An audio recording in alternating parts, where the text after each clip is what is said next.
Bu 250 dolarlık bizim ceza fişimiz.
Dostlar, bugünkü sabah uyandığımız yer Morro Bay. Böyle bir yerdeyiz. Tekneleri suya indirme alanı burası aslında. Normalde teknelerini suya indirenler arabalarını buraya koyup gidiyorlar. Biz de buradayız. Uzaktan teknelerin sesleri geliyor. Sabahleyin martılar kalanları toplamaya gelmişler. Akşamleyin çünkü çok fazla insan gelip burada sakin sakin oturup denizi seyredip gitti. Ortalık boş olunca biz de Sherlock'u böyle serbest bırakıyoruz. Sherlock da kafasına göre takılıyor. Kocaman ağaçlar var. Ne ağacı olduğunu bilemediğim. Küçük küçük sayfiye evleri var. Orada bir kara parçası var ama orası dar uzun bir kara parçası. İçeriye doğru geri döndüğümüz zaman burada su kıyısına bu şekilde piknik masaları yapılmış. Her piknik masasının yanında kendi mangalı var. Arkasında çöp kutusu var. Böylece mangalınızı yapıp pislerinizi toplayıp çöp kutusuna atabiliyorsunuz. Ve gördüğünüz gibi tertemiz. Mangallardan en ufak bir kırıntı bile düşmemiş yerlere. Bu arada güneş açtıkça şurada 3 tane de baca çıkıyor. Orada bir fabrika var ama rafineri var galiba. Rafinerinin bacaları yavaş yavaş ortaya çıkmaya başladı. Arada bu şekilde içme suyu yerleri var. Buraya da böyle bir yer yapmışlar. Burası denizden tutulan balıkların temizlenme yeri. İnsanlar gelip burada balık temizliyorlar. Aa, ne güzel bir ağaç bu böyle. Ne ağacı acaba? Ne kadar güzel çiçekler açmış. Top top. Çok hoş. Bunun ne ağacı olduğunu bilen var mı? Bu şekilde bilgilendirme tabelaları her yerde görebilirsiniz Amerika'da. Burada da kum tepeleriyle ilgili bilgi vermişler bu civardaki. Orada karşıda 4 mil uzunluğunda dar uzun bir şerit var. Burası kum tepelerinin olduğu yermiş.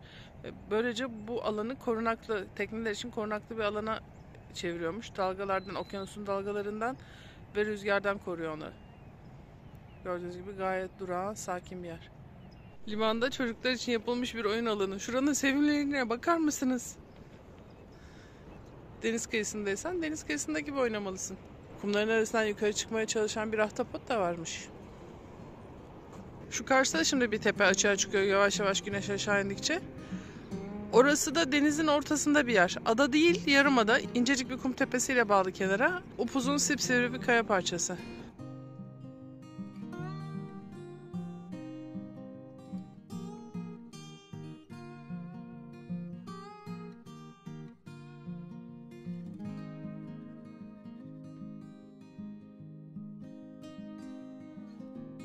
Güneş yükseldikçe o aradaki kum tepeleri ortaya çıkmaya başladı.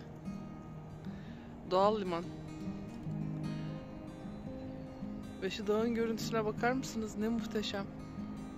Burada suyun içine susamurları varmış. İnanamıyorum. Çok seviyorum ben onları ve şuradalar, görüyor musunuz? Susamurlarını yüzüyorlar suyun içinde.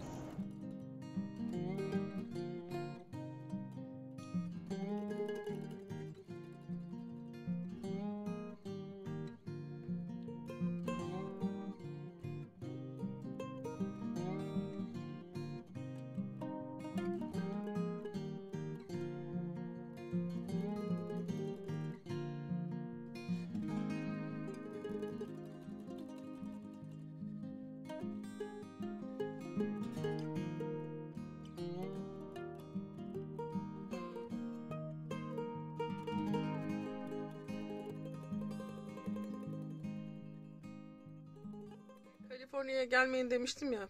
gerçekten Kaliforniya'dan nefret ettim. Eğer biz ilk defa Kaliforniya'ya gelmiş olsaydık kesinlikle Amerika iğrenç bir yer. Amerika'ya gelmeyin. Amerika'da insanı kazıklamak için her şeyi yapıyorlar derdik ve Amerika'ya gelmeyin derdik. Biz dün akşam buraya Mora Bay'a geldik. Az evvel zaten videolarında gördünüz. Etraf çok güzel, ortam çok güzel, her şey çok hoşumuza gitti. Sonra geri döndüğümüzde arabanın üzerinde bir tane ceza bileti vardı ve ceza $250 bir cezaydı. Görevlileri gördüm. Gittim yanlarına, dedim neden ceza kestiniz? Çünkü gece burada kalmak yasak. İşte kapının girişinde vardı da siz gece görmemişsiniz dedi. Peki ne yapacağız biz şimdi dedim, gece görmediysek bunu. Yani $250 çok büyük para. Bizim Türkiye'deki emekli maaşımız kadar bir para yani. Ödeyemeyiz biz bunu. O zaman şöyle yapabiliriz dedi. Bizim burada şehre ait RV kamp yerlerimiz var. O kamp yerlerinden birisine dün akşam için bir rezervasyon yaparsınız. O rezervasyonun parasını ödersiniz.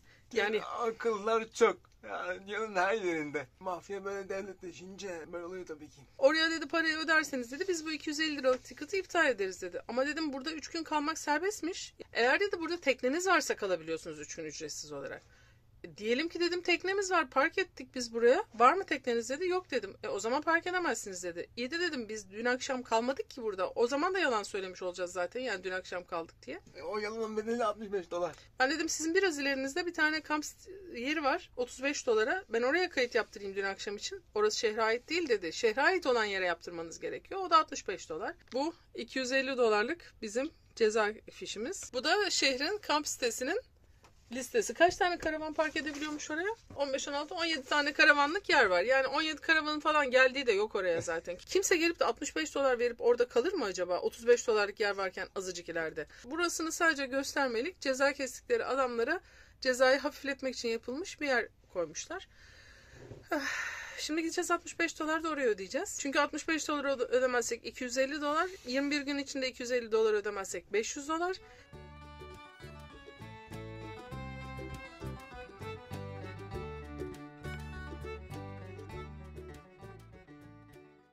Şimdi kapıları kapalı açıyorlar. Gireceğiz, bakacağız.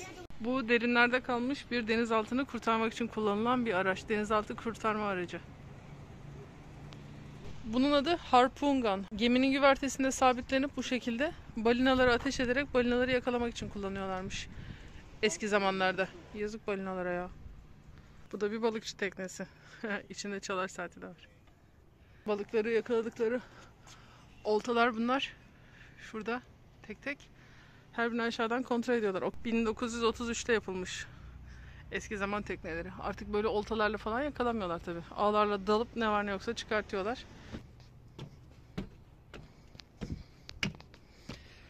Bu da bir sörf kurtarma botuymuş. Bu 1986 modelmiş ve 1986 yılında $113.000 mal olmuş. Bizim kesilen paraların nereye gittiği belli oldu şimdi. Burası motor dairesi. Ağır hava koşullarına karşı dayanıklıymış. Burası da arkadan herhalde sörfçüyü kurtarmak için kullandıkları ip falan olsa gerek. Kalmadığımız ama kalmak için $65 verdiğimiz, yani dün akşam kaldığımızı varsaydıkları ve bize yalan söylettikleri yer. Yani burayı zaten o kadar formalite icabı yapmışlar ki bütün dertleri o $250 $65'a çevirip $65'ımızı almaktı. Aldılar da. Burada ücretsiz minik bir müze var. O müzenin içindeyiz şu anda.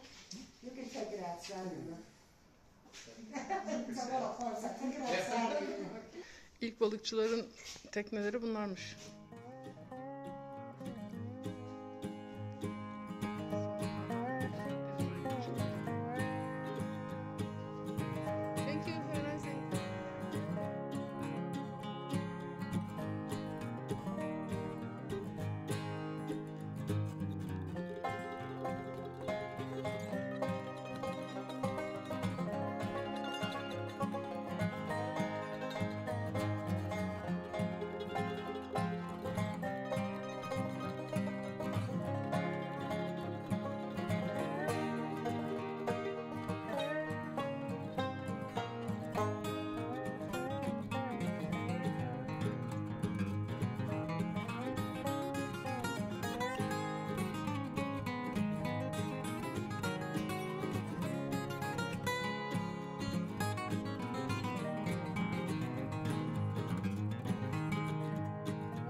tesadüfen gördük yolun üzerinde. Şu ay onların dinlenme aylarıymış. Yaşlılar ve çok gençler Kasım ayında dinlenmeye geçiyorlarmış. Ya bu deniz fillerinin hareketleri birazcık garip. Erkekler başka, dişiler başka, gençler başka, yaşlılar başka hareket ediyorlar. Ama önemli olan şu anda en yaşlılarla en gençler buradalar ve dinleniyorlar, yayılıyorlar. Hiçbir şey yapmıyorlar. Gençlerden birkaç tanesini kayalıkların orada oynaşırlarken gördük. Onun haricinde bir şey yok. Bir ay sonra gelseydik bir hareket başlayacaktı. Erkekler savaşmaya başlayacaklardı dişiler için birbirleriyle. Ondan biraz daha sonra gelseydik Ocak ayı ile Mart ayı arasında yavruların doğumlarını görebilecektik. Ama sonra zaten biraz daha bir şeyler görmemiz zorlaşacaktı. Çünkü artık göç mevsimi başlayıp gençler, yaşlılar, erkekler ve dişiler farklı zamanlarda buradan yola çıkıp göç ediyorlarmış. Kürklerini değiştiriyorlarmış. Pek burada bulunmuyorlarmış. Gene de en azından birilerini gördük.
Kaliforniya'nın bu bölgesine de imzamızı bıraktık.